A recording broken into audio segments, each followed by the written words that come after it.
Salut les amis, c'est Payo, on se retrouve sur la petite chaîne Payo on the Flow. Alors aujourd'hui, déjà je suis ravi de vous retrouver. J'espère que tout roule pour vous. La saison commence à se lancer, l'eau se réchauffe. Une belle journée qui nous attend. Écoutez, on va se retrouver nous pour une petite version Under, donc la dernière plongée à Groix. Ça a été compliqué entre la météo, entre mes sinus. D'ailleurs, vous voyez, aujourd'hui je porte le bonnet parce que j'ai encore les oreilles douloureuses. C'est un début de saison compliqué pour moi en plongée.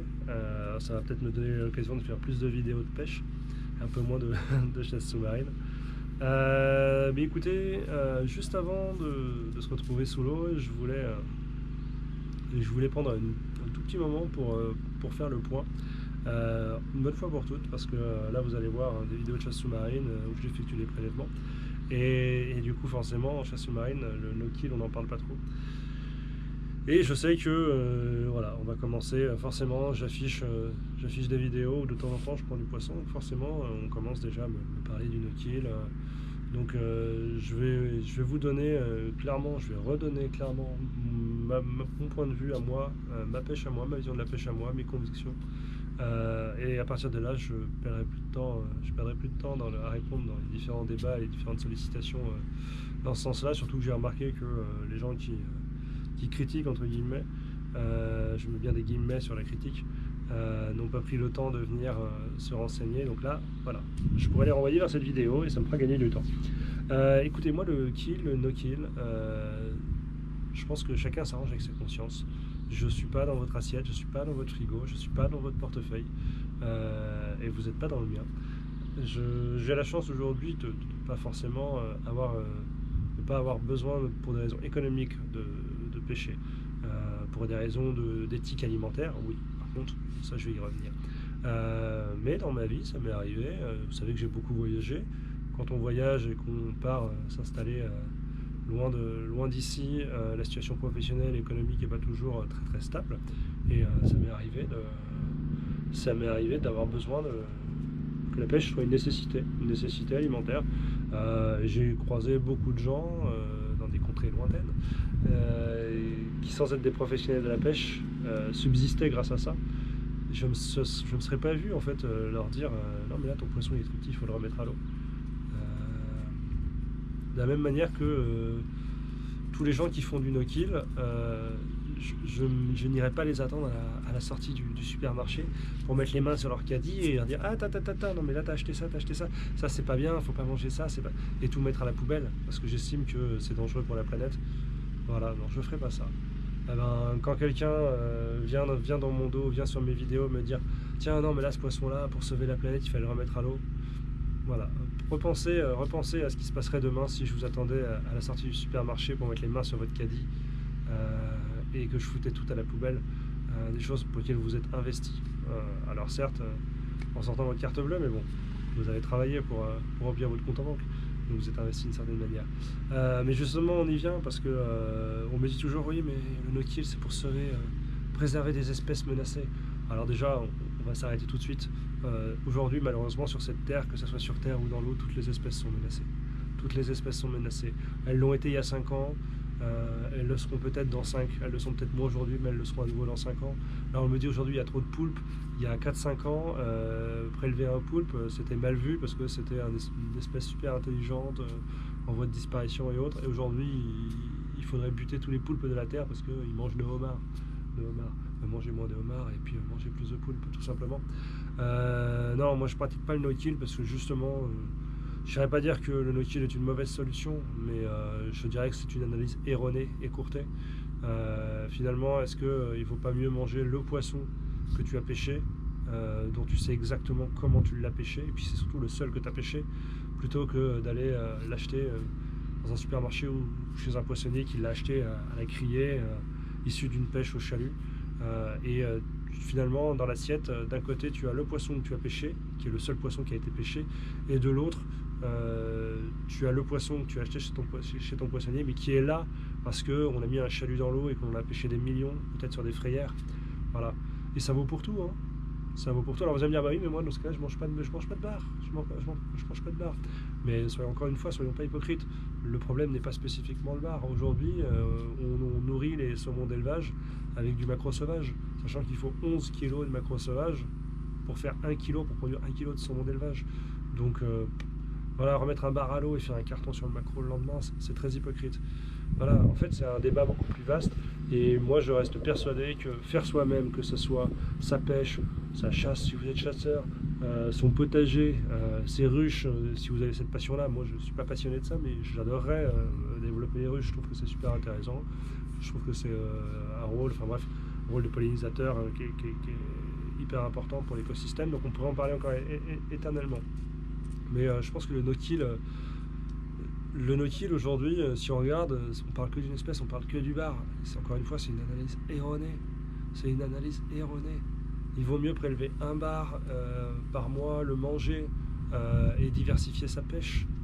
Voilà, mais encore une fois, on dit no-kill, no-kill, no-kill, mais on parle que du bar, et encore une fois, remettre son poisson à l'eau pour aller consommer autre chose dont on n'est pas sûr de l'origine, dont on n'est pas sûr de... Voilà, même si vous êtes végétarien finalement, vos légumes ont pu pousser sur des terres surexploitées, avec des insecticides et tout. Donc bref, moi je pratique pas le no-kill, et je pense que c'est une bonne manière de préserver l'espèce. Voilà. C'est pas le fait de ne pas pratiquer le no-kill, c'est pas ça qui nuit aux espèces. La surpêche, oui. La surpêche, même à notre échelle à nous de pêcheurs de loisirs, ouais, la surpêche existe, et ça, oui, c'est néfaste. C'est néfaste. Moi, je sais qu'il me faut 20 maquereaux dans l'année pour faire mes conserves et manger les maquereaux toute l'année. Je prends 20 maquereaux. Puis après, je les relâche. Après, je fais du no-kill. Mais je pense pas que ça nuise à la ressource. Pêcher 20 maquereaux tous les jours. Ouais. L'excès, comme pour tout, c'est l'excès. Donc voilà. Bah écoutez, vous connaissez désormais mon point de vue. Maintenant, à chaque fois que vous verrez un poisson sur une vidéo qui est prélevée, vous saurez qu'il est mangé, il n'est pas perdu, il n'est pas gâché. Et s'il a été prélevé, c'est en connaissance et en conscience des choses. Allez, on va se retrouver sous l'eau, on va arrêter de blablater et on va aller voir un petit peu. Alors oui, juste une petite chose. Vous allez voir, la vidéo est assez courte parce que, je ne vais pas vous mentir, j'étais en train de faire les transferts de fichiers sur la GoPro et sur le PC, ça a planté, j'ai fermé, et quand j'ai rallumé, il me manquait la moitié de mes fichiers, il n'y avait que ce qui était enregistré sur le logiciel. Donc j'ai fait avec ce qui me restait, je m'excuse, bon, il reste quand même l'essentiel. Allez, je vous souhaite bon visionnage, et puis si vous n'êtes pas abonné, faites-le, parce que ça m'évite de relayer sur les réseaux, ça m'évite de pourrir les réseaux avec tout ça, c'est super sympa. Allez, je vous dis à plus tard, sur l'eau, sous l'eau, ouais, on verra, à plus tard. Allez les amis, ça me fait plaisir de vous retrouver sous l'eau, c'était la dernière sortie à Groix. J'avais fait une sortie la veille, les sinus c'était encore un petit peu compliqué. J'avais vu passer régulièrement les bars, mais sans pouvoir aller les chercher, c'était vraiment collé au fond. Et du coup voilà, je me suis soigné le mieux possible pour revenir. Là on est sur une des 2 ou 3 premières apnées. Vous voyez, l'eau est encore sale. Il y a un peu de houle, je suis en sortie de bain. Voilà, je descends comme vous commencez à avoir l'habitude avec le fusil sous le corps. Voilà. Là, je me positionne. Et en fait, je vais voir arriver des petits lieux. Les petits lieux vont me donner l'indication un peu de... Souvent, les petits lieux donnent l'indication dans le sens dans lequel va arriver le poisson. Et finalement, en fait, je vais voir les lieux arriver sur ma gauche. Et je vais décaler le fusil.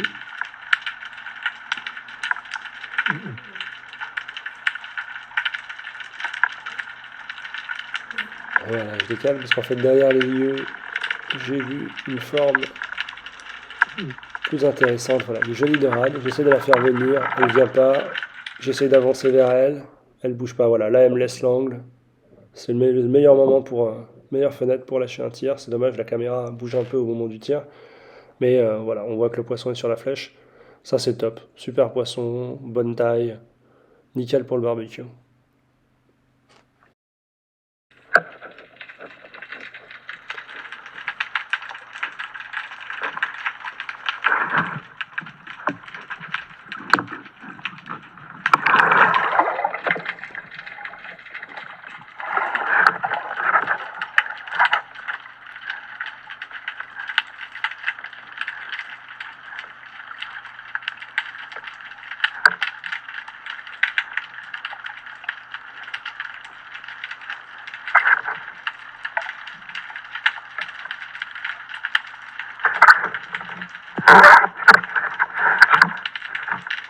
Allez, là je me positionne, voilà, j'appelle le poisson. J'ai tendance à regarder vraiment à chaque fois vers le haut des sacs. Et quand les agachons, là, comme celui-ci, ne veulent rien, que je vois qu'il n'y a vraiment pas de vie devant moi, j'ai toujours pour habitude, avant de remonter, de regarder derrière, parce que je suis peut-être mal orienté. Vous savez, on ne relève pas toujours la tête hors de l'eau. On a du mal à s'orienter, et du coup, là, je me retourne, et je vais apercevoir un joli lieu parmi les plus petits. Alors j'en ai fait quelques-uns des lieux. Moi j'aime bien les lieux qui font 45, 40, entre 40 et 50. Et puis lieux portions à la flotte, c'est des jolis poissons. Celui-là était un petit peu loin. Mais comme je suis arrivé vraiment sur le bout de ma dérive, je vais m'autoriser de tenter un tir. Alors qui va rater malheureusement pour moi. Mais sur la sortie, j'aurai l'occasion je crois, de faire deux autres petits lieux de cette taille-là. Ça c'est super simple à cuisiner. Les enfants adorent. C'est vraiment un prélèvement que je n'hésite pas à faire.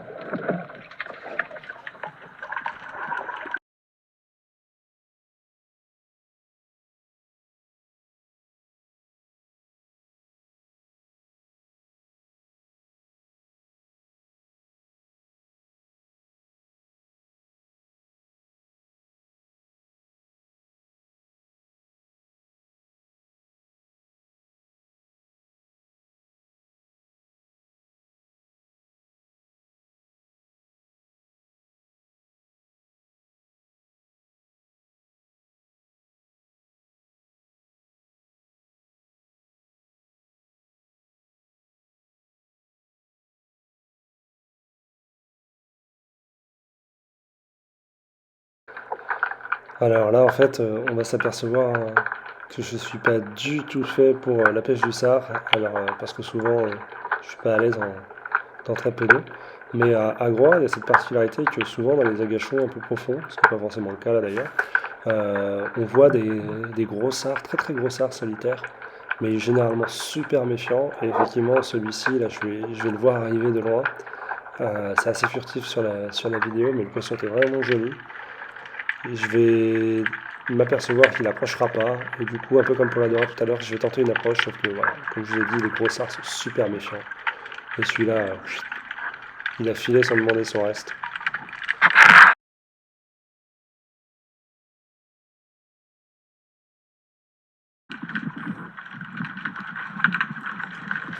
Alors là, j'ai pas été très heureux avec les bars durant mon séjour sur Roi.